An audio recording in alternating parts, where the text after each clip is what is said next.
I'm Maggie Campbell, and I'm the head distiller and vice president at Privateer Rum. I'm here to talk about rum today, which is my ultimate passion. Rum is always distilled from sugar cane, never from the sugar beet. Sugar cane can come in either crystallized form, fresh pressed juice, or molasses. Molasses is definitely the most popular style of sugar used for making rum distillate. Rum is definitely thought to originate throughout the Caribbean, although there are definitely traditions of distilling cane all across the globe. Within the Caribbean, you have different islands that were settled by different countries. In France, for example, they learned to develop sugar from the beet, so the cane made in the Caribbean actually stayed there, whereas a lot of the British islands where they relied on that sugar to be sent back, you're finding the leftover process from sugar, molasses, to be used for a lot of those styles of rum.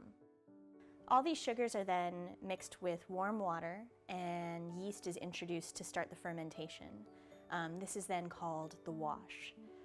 The wash, once done fermenting, is totally dry. There's no sugar left, and in fact it can be quite tangy and sour, and it's usually about 8% alcohol. Then it's distilled, and the first distillation is often known as low wines. And then the second distillation can either be done in a column still or a pot still. A pot still will give you round, supple flavors and less purity, but more flavor throughout distillation. A column still will give you a lot more forward and direct flavor and give you more purity, but less intensity of flavor. In rum distillation, oftentimes you'll find that distillers distill on both types of stills to get a variety of these levels of intensity of flavor. Then, as these spirits age, they'll go through and they'll taste these different batches from different stills and marry those different characters together. This gives you a whole range of complexity throughout the distillation and barrel selection process.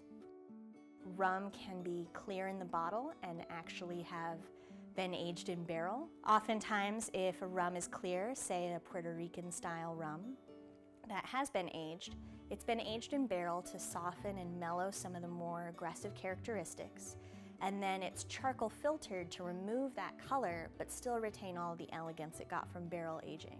Then some of the stronger, more fiery spirits that are dyed dark and known as dark rum can often be done that way for a certain style or to give certain character. And then often dark rums can in fact be very long-term aged. So it's kind of important to know if you're getting one that's dark in color or dark due to aging.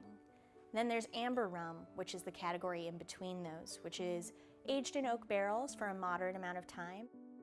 One of the most important things about rum is that oftentimes it ends up in a cocktail, so texture is really important for bringing that character to the cocktail and adding it as a component to your final drink. If you want to learn more about rum or other spirits, please check out the WSET qualifications at wsetglobal.com.